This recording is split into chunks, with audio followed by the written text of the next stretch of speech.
sejam bem-vindos ao nosso 18º estudo da série de Daniel e Apocalipse. Vamos pedir a presença do nosso Senhor aqui nesse estudo. Pai querido, Pai bondoso, estamos mais uma vez aqui para estudar sobre a Tua Palavra, para entendermos, Senhor, o papel dela na nossa vida e na história. Teu Santo Espírito esteja aqui conosco, que gravando todos esses ensinamentos no nosso coração. Em nome de Teu Filho amado Jesus, nós o pedimos. Amém. Amém. As duas testemunhas. Que duas testemunhas são essas? Vamos olhar lá em Apocalipse 11, versos 3 e 4. Darei as minhas duas testemunhas que profetizem por 1260 dias, vestidas de pano de saco. São estas as duas oliveiras e os dois candeeiros que se acham em pé diante do Senhor da terra. Vamos entender primeiro quem são essas duas testemunhas. E aqui no verso 4 nós já temos uma pista bem forte. Os dois candeeiros, duas luzes. Lá em Salmo está declarado: lâmpada para os meus pés é a tua palavra e luz para o meu caminho. Ou seja, é a própria Bíblia. E dividida em duas partes, nós sabemos, Antigo e Novo Testamento, antes e depois de Cristo, é uma divisão que as pessoas fizeram para organizar, mas a Bíblia é um todo. Elas nos guiam a palavra, mas nós vemos aqui a presença do Espírito Santo através do azeite, as duas oliveiras de onde é tirado o azeite. E qual a importância da palavra de Deus? Vamos lá para o Evangelho de João, capítulo 5, verso 39. Examinais as Escrituras, porque julgais ter nelas a vida eterna, e são elas mesmas que testificam de mim. Ou seja, as Escrituras mostram a Cristo. Elas testificam, porque Ele é a vida eterna. É Ele que nos dá a vida eterna. Elas mostram Ele. E mais, vamos dar uma olhada lá em Hebreus 4, verso 12. Porque a palavra de Deus é viva e eficaz, e mais cortante do que qualquer espada de dois gumes, e penetra até o ponto de dividir alma e espírito, juntas e medulas, e apta para discernir os pensamentos e propósitos do coração. Bom, nós vemos aqui de novo, é uma espada de dois gumes, dois lados que cortam, e elas penetram fundo, devem penetrar fundo em nós. Tanto que aqui fala, separa alma e espírito, até medulas e ossos, ou seja, profundamente, elas têm que estar internalizadas em nós. Nós temos que compreendê-la, nós temos que estudá-la, nós temos que tê-la presente em nossa vida. Uma coisa que a gente pode notar é a preocupação de alguns autores bíblicos se preocuparem com a beleza do texto, né? Então a gente vê esse tom poético que o autor de Hebreus dá, quando ele fala, né, que a palavra de Deus ela é como uma espada de dois gumes. Então, assim, aí ele já coloca a ideia de dois lados, Antigo e Novo Testamento, a palavra de Deus. E aí ele vai lá e fala, né, que essa espada, ela divide, né, ela chega ao ponto de dividir alma e espírito, juntas e medulas, né? Então, assim, isso é muito bonito, né? É uma ideia, quer dizer, pra gente ver até onde que vai a palavra de Deus. Assim, é lógico que isso não é literal, mas isso é a beleza do texto, né? A maneira que o autor ele encontrou de ele pegar objetos que são próximos a nós e fazer com que se torne mais real quando ele coloca a metáfora, né? De que a palavra ela vai tão fundo que é como se ela estivesse dividindo juntas de medulas, alma de espírito. Isso é muito bonito. Exatamente. Agora, lá no verso 3 fala que essas duas testemunhas estariam vestidas de pano de saco por 1260 dias. Estar vestido de pano de saco na Bíblia representa luto, representa de certa forma, morte. Então, nós vemos que por 1260 dias ela estaria assim. Mas dias, nós sabemos que em profecia são anos. Então, 1260 dias, 1260 anos. E que período é esse? Nós já estudamos anteriormente. São 1260 anos de supremacia papal. Começaram em 538 depois de Cristo e vai até 1798 depois de Cristo. E o que caracterizou bem esse período? A morte da palavra. A morte não, mas o obscurantismo com relação à palavra. Você diz os 1260 anos. Exatamente. Por quê? Entraram as heresias, os ensinamentos falsos, a tradição se sobrepondo à palavra. Tanto que nós já vimos o que aconteceu nesse período. A palavra foi proibida. As pessoas não podiam, os leigos não podiam mais ter acesso à palavra de Deus. E mais, houve perseguição por causa daqueles que quiseram se manter fiéis. E nós podemos citar o exemplo dos valdenses, que mantiveram a palavra presente na vida deles. Eles tinham até a tradução da Bíblia na sua própria língua. Eles viviam ali na região dos Alpes, no norte da Itália, no Piemonte, sul da Suíça. E eles procuravam levar essa mensagem. Eles saíam por toda a Europa, disfarçados, é claro, e quando viam a abertura, entregavam porções da palavra, pregavam, mostravam a verdade. Tivemos também os albigenses, tivemos e outras perseguições, por exemplo, a noite de São Bartolomeu, em que os huguenotes, que eram também servos fiéis a Deus, foram mortos, mais de 4.000 numa noite. Ou seja, por isso ela estava em pano de saco. Essas duas testemunhas estavam, porque as pessoas não podiam mais ter acesso a ela de forma livre. E essas duas testemunhas, nós vamos encontrar mais algumas características lá no verso 6 do capítulo 11. Elas têm autoridade para fechar o céu, para que não chova durante os dias em que profetizarem. Tem autoridade também sobre as águas, para convertê-las em sangue, bem como para ferir a terra com toda sorte de flagelos, tantas vezes quantas quiserem. Ou seja, que mostra a autoridade da Bíblia. Tudo, esses dois versos servem simplesmente para mostrar qual o papel dela, que elas são supremas, porque elas são a própria palavra de Deus. A Bíblia é a própria palavra de Deus. Lógico, se nós olharmos toda a Bíblia, só existe um único lugar em que Deus mesmo escreveu, que foi com o próprio dedo nos 10 mandamentos, lá em Êxodo 20. O resto, Deus inspirou, mas tudo foi escrito de acordo com a vontade dele. Nada foi fora da vontade dele. Mas algo acontece com essas duas testemunhas, lá nos versos 7 e 8. Quando tiverem, então, concluído o testemunho que devem dar, a besta que surge do abismo pelejará contra elas e as vencerá e matará. E o seu cadáver ficará estirado na praça da grande cidade que espiritualmente se chama Sodoma e Egito, onde também o seu Senhor foi crucificado. Antes de você falar, eu só queria fazer uma consideração, que eu acho que é importante falar que, apesar de ela estar de luto, né, utilizando pano de saco, ela estava testemunhando. Exatamente. Então, os 1260 anos foi um tempo de luto? Foi. Mas as duas testemunhas não deixaram de testemunhar. Bom, exatamente, elas não deixaram, porque sempre você tem um povo fiel. Em toda a história você tem um remanescente que vive a palavra, que estuda a palavra, que procura mostrar e pregar essa palavra. Mas vendo aqui nesses dois versos, algo muito interessante surge. Uma besta surge do abismo. E o autor aqui, João, ele dá algumas características dela, porque ele fala que ela é uma cidade. E essa cidade, ela é comparada a dois lugares, Sodoma, a cidade de Sodoma, e ao reino do Egito. Por que Sodoma e Egito? Sodoma, ela representa todo tipo de perversão, de lascividade, de licenciosidade. Concupiscência. Ou seja, todo o comportamento que nos leva para o lado errado, principalmente até com conotação sexual mesmo. E o Egito? Por que o Egito? Se nós nos lembrarmos lá quando Moisés foi falar com o faraó, lá no período das pragas, quando ele teve um momento em que ele chegou e falou: deixa o povo de Deus ir adorá-lo no deserto. qual foi a declaração de Faraó?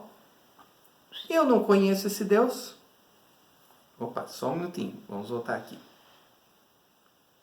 Ele declarou, eu não conheço esse Deus. O que nós vemos aí? Uma clara declaração de ateísmo, de rejeição a Deus. Ou seja, nós vemos aqui as características de uma cidade. E que cidade preencheu exatamente essas características? Paris, França. E por que preencheu? E aí nós vamos ver que nós percebemos aqui, estudamos antes, que as escrituras viveram um período de 1260 anos de pano de saco, porque elas foram rejeitadas. O cristianismo que nós encontramos na palavra de Deus não é o que estava presente na vida real, na vida cotidiana. O que era presente através dos erros que a igreja foi colocando, era algo que as pessoas não queriam mais. Elas rejeitavam, muitos rejeitavam. E alguns intelectuais foram a tal ponto que reverteram para o lado contrário. E com o fim da chamada Idade Média, veio o Renascimento, e na França surgiu um movimento chamado Iluminismo, que a gente vê uma das manifestações deles nos enciclopedistas, que eles queriam juntar todo o conhecimento, fazer uma compilação do conhecimento, e uma das coisas que eles fizeram, olha, conhecimento é contra essa religião que existe aí. Então nós rejeitamos, nós não acreditamos mais em Deus. Esse era o grande mote do iluminismo, o grande lema, rejeição a Deus. E nós temos uma das figuras mais exemplares, Voltaire. Voltaire era ateu. Ele falava, Deus não existe. Pois é, e assim, uma coisa que a gente pode ver, inclusive fazer um paralelo, é que assim, apesar de o Egito ser uma representação do ateísmo, né, do ateísmo atual, a gente vê que o panteão egípcio era imenso, né? Você tinha muitos, milhares de deuses. Sim. E a gente vê o reflexo disso também na configuração do iluminismo, que apesar de não ter um deus, você acaba criando vários deuses quando você se coloca no centro, né? Os aspectos humanos, quer dizer, você passa a abandonar Deus. Então, quer dizer, o politeísmo, de certa forma, gera o ateísmo. Por quê? Porque você não acredita mais em um Deus único, você acredita em qualquer coisa pode ser o seu Deus. E quando você tem tantas coisas assim para acreditar, você já não acredita mais em nada. Exatamente. E lá no verso 9, nós vemos algo que mostra exatamente aonde chegou essa cidade, esse povo. Então, muitos dentre os povos, tribos, línguas e nações contemplam os cadáveres das duas testemunhas por 3 dias e meio, e não permitem que esses cadáveres sejam sepultados. Esse movimento do iluminismo, desse novo ateísmo, eles encontram o seu auge na Revolução Francesa. E aqui deixa bem claro que isso aconteceu num período de 3 dias e meio. Nós sabemos que em profecia, dia é ano, como eu acabei de falar. Então, durante 3 anos e meio. E isso começou a acontecer quando? Quando teve início o reinado do terror, em 26 de novembro de 1793, sob a liderança de Robespierre.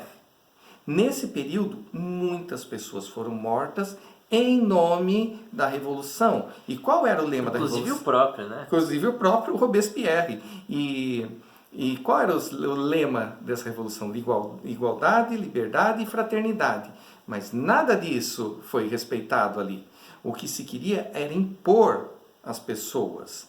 Tanto que eles criaram até uma forma, digamos, rápida e quase, diriam alguns indolor, a guilhotina, para ser morto, e muitos foram guilhotinados, milhares de pessoas, como o João lembrou, o próprio Robespierre, o rei da França, e tantos outros líderes sucessivamente foram. Mas existe algo que nesse período aconteceu. Nós tínhamos a Assembleia do Povo, a Assembleia Legislativa, que ela decretou que não havia mais Deus. Ela aboliu Deus. O grande lema do iluminismo. Olha só, né, como que isso é muito forte, porque de certa forma as pessoas podem confundir a mensagem desses movimentos modernos com a mensagem bíblica. Por quê? Porque existe sempre nesses movimentos permeia aquela ideia de utopia futura, não é? Quer dizer, eles estavam fazendo isso, eles estavam matando tantas pessoas e acabando com um monte de tradições milenares em prol de alcançar um futuro perfeito, correto? Uhum. Só que, quer dizer, e aí a pessoa pode falar, não, mas peraí, na Bíblia também fala isso, né? A gente tem que, nós estamos esperando a volta de Jesus, né? O início do reino, mas espera aí. Existe uma diferença tremenda quando a gente pensa na mensagem bíblica, por quê?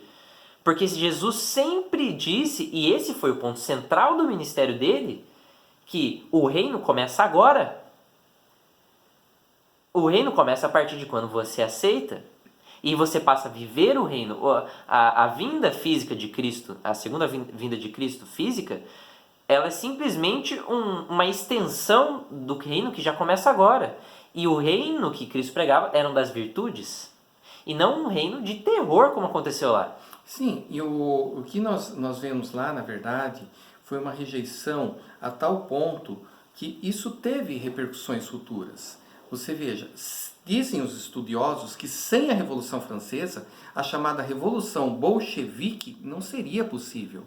O marxismo não teria tido o papel preponderante que ele teve. A força. Né? A força. E vocês vejam aqui, se a gente parar para pensar, tudo que como se diz, o que se começou aqui na Revolução Francesa foi uma mudança cultural. E a gente vê isso acontecendo hoje, na verdade. Nós vemos no que? Alguns podem falar, tudo bem, o comunismo acabou com a queda do Muro de Berlim. Será que acabou mesmo? O que aconteceu com os grandes ideólogos do marxismo, do socialismo? Eles perceberam que pelas armas as pessoas não chegariam mais lá. Aliás, a revolução não chegaria, as pessoas não aceitariam. Então existiam dois movimentos que surgiram no socialismo, o gramscismo, de Antônio Gramsci, e a escola fabiana. Eles começaram a pregar, não, temos que mudar a sociedade culturalmente, na cultura, na sua literatura, nos seus meios de comunicação, acabar nas suas com escolas. Os pilares da sociedade ocidental, né? Sociedade judaico-cristã. Todos esses pilares tinham que acabar. Ou seja, é o que nós conhecemos hoje como marxismo cultural, que prega exatamente o quê? O distanciamento da Bíblia, da palavra de Deus. Tirar Deus da jogada. Deus não existe. Não é o que pregam aí? Uhum. Ou seja, tudo isso tem suas raízes aqui na Revolução Francesa. Nós vemos aqui, o que foi? As Bíblias foram queimadas, ela foi abolida, foi proibida. Todas as igrejas nesse período foram fechadas. A Catedral de Notre Dame, que infelizmente foi queimada há poucos anos, os revolucionários invadiram, saquearam, pilharam e transformaram num depósito. Foi proibida a adoração de Deus pela Assembleia Francesa. A semana, nós conhecemos como a semana de 7 dias. São 7 dias. Eles aboliram, falaram, não, a semana agora é de 10 dias. E a cada 10 dias, um dia é para descanso? Não, para festas e orgias. Que é o que nós acabamos de ver que aconteceria aqui com aquele povo, é o que eles fariam. Por isso a comparação até com Sodoma. E que mais que nós vemos? Uma mulher prostituta foi colocada na Catedral de Notre Dame para ser adorada como a deusa da razão. Por mais que você fale que, tudo bem, você pode falar, o catolicismo tem seus erros, tem seus erros, mas é uma religião cristã. Deve ser respeitada dentro dos seus ensinamentos, da sua adoração a Jesus. Os fiéis que iam lá adoravam sinceramente. E de repente o que eles viram para adorar lá? Uma mulher prostituta. E aquele negócio, né? Se você acha um grande avanço a Revolução Francesa, tá aí. Você, na verdade, está adorando a deusa da razão. Uma prostituta. Uma prostituta. Mas isso teve um fim. Tudo isso teve um fim. Vamos ver lá em Apocalipse 11, versos 11 a 13. Mas, depois dos 3 dias e meio, um espírito de vida vindo da parte de Deus neles penetrou, e eles se ergueram sobre os pés, e aqueles que os viram sobreveio grande medo. Bom, vamos parar um pouquinho por aí. O que nós vemos aqui? Depois de 3 anos e meio, lembra que duraria 3 anos e meio? De novo, 3 anos e meio, foi dado de novo àquelas duas testemunhas um espírito de vida. E como isso aconteceu? Em 17 de junho de 1797, 3 anos e meio depois do seu início, acabou o reinado do terror. A Revolução Francesa entrou numa nova fase. Tudo aquilo que eles tinham feito até ali, a abolição da Bíblia, o abandono de Deus, o fechamento das igrejas, a mudança para a semana de 10 dias, tudo isso foi abolido. Acabou. Vamos voltar. Perceberam que foram longe demais? Certo. Não deu certo. Nada daquilo deu certo. A França, em vez de crescer, decaiu. Eles perceberam que eles tinham que voltar. Pararam. Por isso, foi dado novo fôlego de vida. E tem mais. Vamos ver, continuando lá nos versos 12 e 13.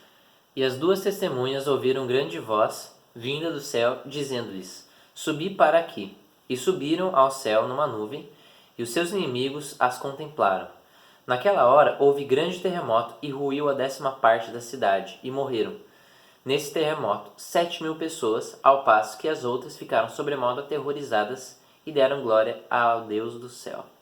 Ou seja, o que nós vemos aqui? Na verdade, lá no verso 13, um reflexo de tudo o que aconteceu nesse período terrível do terror, do regime do terror. Mas, o que fala aqui que no final? Que as pessoas, os que os que sobreviveram, ficaram aterrorizadas. Por quê? Porque as duas testemunhas, elas foram exaltadas, elas foram chamadas para o próprio céu. Mas vem cá, será que literalmente a Bíblia tá lá no céu, a gente olha? Não. Por quê? Isso mostra que essa palavra, a palavra de Deus, a Bíblia, ela começou a se espalhar de um modo extraordinário depois desse período. E nós vemos isso claramente na criação das chamadas sociedades bíblicas. A primeira, em 1804, a Sociedade Bíblica Britânica.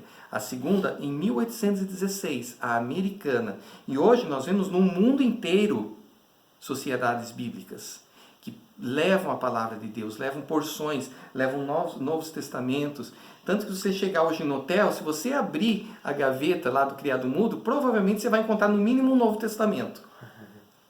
A palavra de Deus começou a se espalhar. Em 1804, a Bíblia ela era impressa em apenas 15 línguas. No final, em dezembro de 2012, ela já estava traduzida, pelo menos em parte, mas em quase todas, na sua totalidade, em 2.500 línguas diferentes. Ou seja, apesar de tudo que foi feito contra, e que é feito contra hoje, mais ainda ela se espalha. Sabe por quê? Tentaram tirar Deus, continuam tentando tirar Deus, mas por mais que isso seja um lugar comum, nós temos um vazio no nosso coração. E esse vazio só é preenchido com Deus. E nós precisamos da sua palavra. As pessoas querem a palavra de Deus. As pessoas sentem fome da palavra de Deus. Por isso ela se espalhou tanto. E hoje nós temos acesso fácil a ela. Nós podemos ter até num celular. Você baixa um aplicativo, você pode estar onde você quiser, você pode ler. Você não precisa nem mais carregar ela, uma Bíblia de papel mesmo. Você pode ter ali, em todos os momentos. Ou seja, tentaram matá-la, mas Quem pode contra Deus? Deus a ressuscitou, Deus a exaltou, Deus a colocou no alto. Deus preservou a sua palavra. E assim nós encerramos esse estudo. Aguardo vocês no próximo.